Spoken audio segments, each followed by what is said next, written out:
Audio Jungle.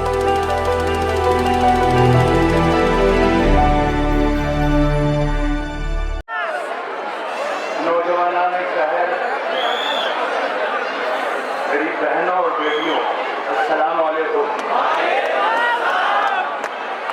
मुझे इस बात का एहसास करने में, कबूल करने में कभी भी हिचक या झिझक नहीं हुई कि मैं तकलीफ करना बिल्कुल नहीं जानता। और मेरी नस्ल जो आ रही है, मेरा बेटा माइक पर था, उसने भी यही कहा कि मैं तकलीफ करना नहीं जानता। शायद इसलिए कि तकलीफ करने का फल, जाहिर सुने, तकलीफ करने का फल झूठ बोलने का फल है। और अल्लाह ने मुझे इस गुनाह से पाक रखा है। मैं कभी न झूठ बोलता हूँ और न झूठ बर्दाश्त करता हूँ। मैं यहाँ पर आया हूँ आज इस महफिल में, इस एहतजाजी जलसे में, अपने वतन की आवाज़ पर, अपनी ज़मीन की आवाज़ पर, अपने ज़मीर की आवाज़ पर मैं यहाँ पर आ चुका हूँ कि मेरे लोग, मेरे शहर के लोग, मेरी बेटियाँ, मेरी बहनें, मेरी बच्चियाँ, मेरे जवान इस शदीद सर्दी में सारी रातें यहाँ बुलाते हैं, सारी रात जब तक अल्लाह करे कि आप ना बोलें तो मेरा बोलना कोई मुश्किल होगा। वरना यहाँ मेरा आना बिल्कुल इस तरीके में हो जाएगा। यहाँ पर मोदी जी आए और आपको चले तो मैंने पहले ही कहा है कि मैं कभी कभी बहुत बचता हूँ। ये मेरा दोस्त है अभी दुकान का, उनके कहने पर हासिल हुआ किया हुआ कि अपने गाँव में, अपने शहर में, अपने वतन के लिए जाना है। मैं एक छोटा सा वाक़या आपको बता रहा हूँ कि अभी कुछ दिन पहले, 15 हफ्ते पहले बुरहानपुर शहर में मेरा जाना हुआ। वहाँ पर जो मेरे मेहमान मेरे मेहमान थे, उन्होंने अपना एक फार्म बताया कि हमने गोट फार्म खोल रखा है जिसमें सैकड़ों की तादाद में बकरा बकरी पाल रहे थे।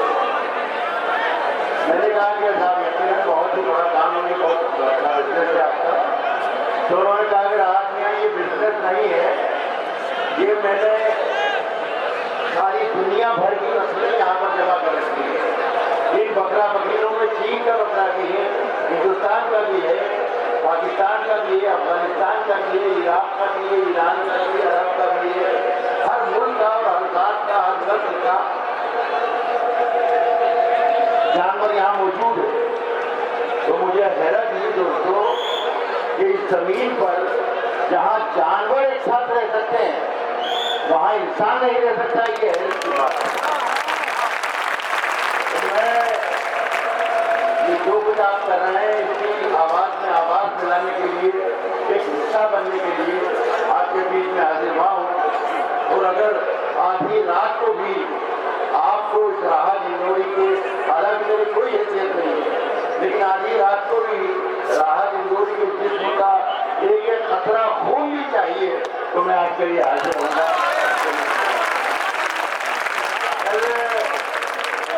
एक जाहिद ने कहा कि कौन मेले में जा रहा है और कौन यहाँ आ रहा है। मैं जाहिद को बताऊंगा, मेरा छोटा भाई है, कि कल मेले में मैं भी था। देखिए दोस्तों, ये लड़ाई दीन की अलग है और दुनिया की अलग है। हमें दोनों तरफ ध्यान देखना है। मेरे पास तो कुछ लोग वहाँ से आए थे, जो मेले वाले आए थे, और उन्होंने कहा था आपका बेटा एहतजाजी मुजाहरा कर देते हैं हमारे रूस को।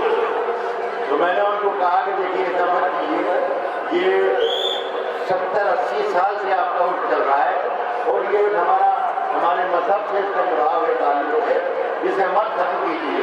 ये हमारी दुनिया की लड़ाई है, हम दीन की लड़ाई है। हम अपने तौर पर दोनों काम करते रहेंगे।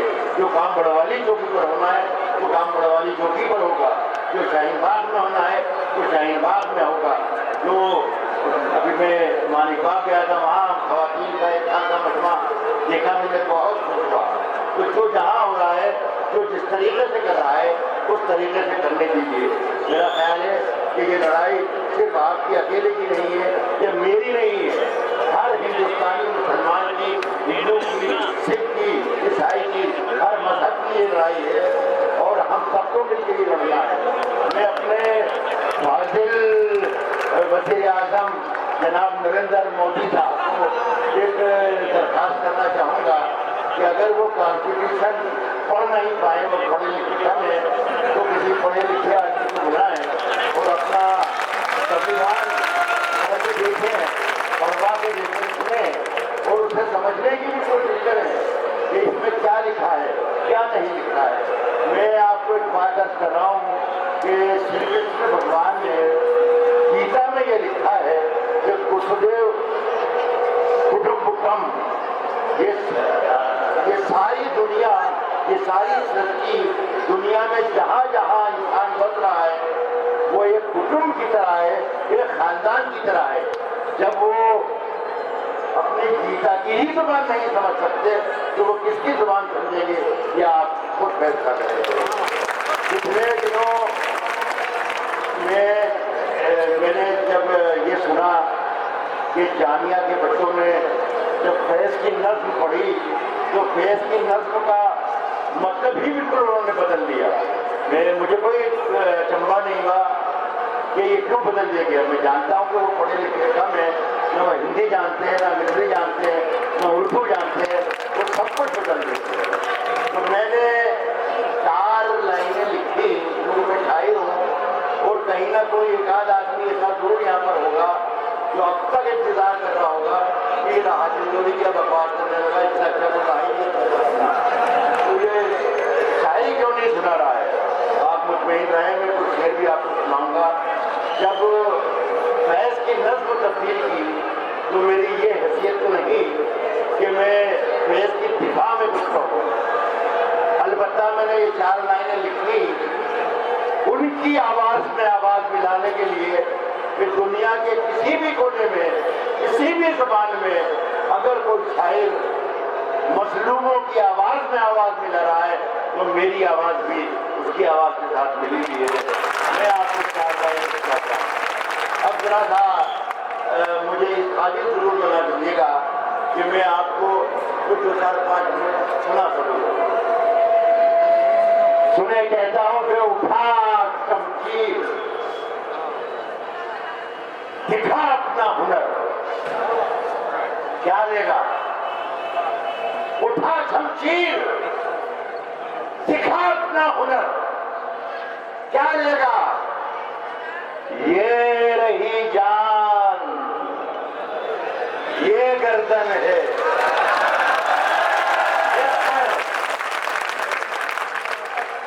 इतना ही आपने बर्बाद कर। उठा शमशीर, दिखा अपना हुनर, क्या लेगा। ये ही जान, ये गर्दन है, ये सर, क्या लेगा।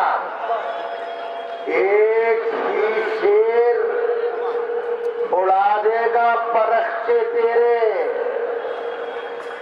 तू समझता है कि शायर है, ये कर क्या लेगा।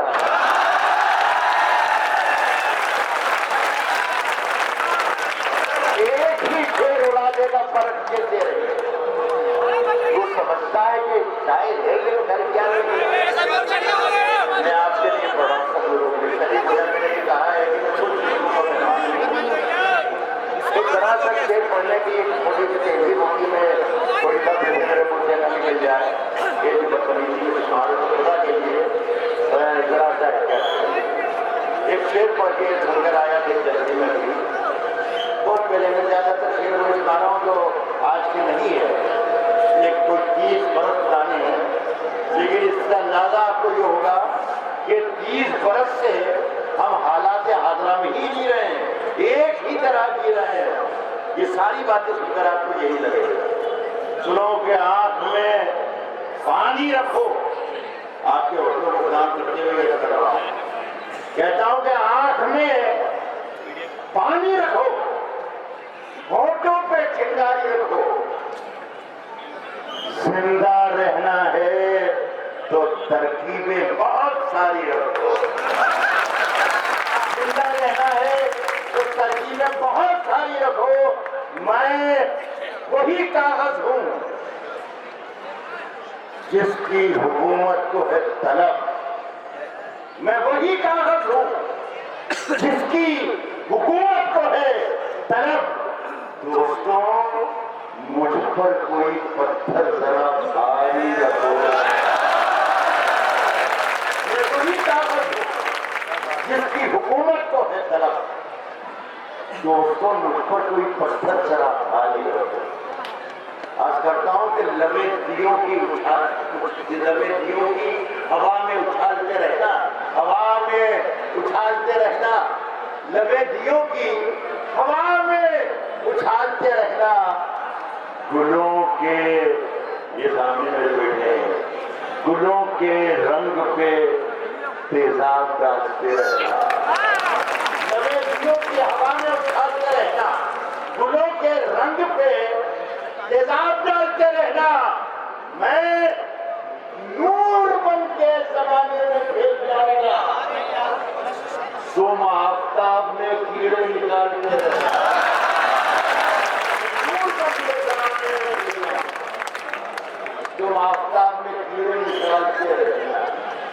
घरों के धंसते हुए मंजरों में रखे, याद कीजिएगा, घरों के धंसते हुए मंजरों में रखे हैं। ये मंजर आकर देख लें, ये सब घरों के धंसते हुए मंजर हैं। अकराओं के घरों के धंसते हुए मंजरों में रखे हैं। बहुत से लोग यहाँ मकबरों में रखे हैं, घरों के धंसते हुए मंजरों में रखे हैं। बहुत से लोग यहाँ मकबरों में रखे हैं। हमारे सर की फटी टोपियों पे तंज न कर, हमारे सर की फटी टोपियों पे तंज न कर। दोस्तों, मैं आज करता हूँ आखिरी दूसरा पढ़ने से पहले कि ये जहाँ जहाँ बड़े एहतजाज की शक्ल मिली आए रमजान में, आपके एहतजाज में, वो बेगूसराय, कैलकाटा, हैदराबाद, दिल्ली, भोपाल, इन तमाम लोग जगह पर मैं गया हूँ और वहां पर जाकर के कहा है कि डॉक्यूमेंट अगर आपसे कोई मांग रहा है तो आपके पास डॉक्यूमेंट मौजूद है, आप बताइए। आप जितने लोग यहाँ बैठे हैं उनको भी मैं बता रहा हूँ कि आपके पास, हर आदमी के पास डॉक्यूमेंट मौजूद है। इस बात की, इस आपकी गुफ्तगू में, आपकी तकरीर में, आपके लहजे में, आपकी जुबान में चली कर लीजिए कि मैं बता रहा हूँ कि कौन सा डॉक्यूमेंट आपके पास है। कह रहा हूँ कि घरों के धंसते हुए मंजरों में रखे, बहुत से लोग यहाँ मकबरों में रखे हैं। हमारे सर की फटी टोपियों पे तंज न कर। ये डॉक्यूमेंट जो हमारे ताज अजायब घरों में रखे हैं। मैं समझता हूँ कि मिस्टर नरेंद्र दामोदर मोदी साहब को इससे बड़ा डॉक्यूमेंट कोई नहीं दे पाएगा जो हमारे पास मौजूद है, और सिर्फ 70 साल का नहीं, 700 साल का मौजूद है। ये आप, मैं दोस्तों इस मौके पर एक गजल सुनाना चाहूँगा। ये इसका 21-35 साल है, लेकिन आज सारे देश में एक लाइन बन गई है। मैं जिस शहर में जाता हूँ वहाँ हार्डिंग्स लगे हैं, बैनर लगे हैं, लोग अपने हाथों में तख्तियाँ लेकर खड़े हुए हैं और वो गई लाइन वहाँ पर सुनता हूँ तो मुझे अच्छा लगता है कि मेरे अल्लाह ने कि जिसने मुझे अलिफ पे लिखना सिखाया, उसने मुझसे एक ऐसी लाइन लिखवा दी जो आज मेरी कौम का नारा बन चुकी है। मैं आप सबको शरीक कर रहा हूँ। अगर खिलाफ है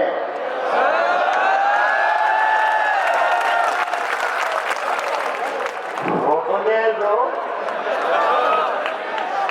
जान थोड़ी है। अगर खिलाफ है होने दो, जान थोड़ी है। ये सब धुआं है, कोई आसमान थोड़ी है। ये सब धुआं है, कोई आसमान थोड़ी है, कोई आसमान थोड़ी है। लगेगी आग तो आएंगे घर के ही सद में, लगेगी आग तो आएंगे घर के ही सद में। यहाँ पे सिर्फ हमारा मकान थोड़ी है,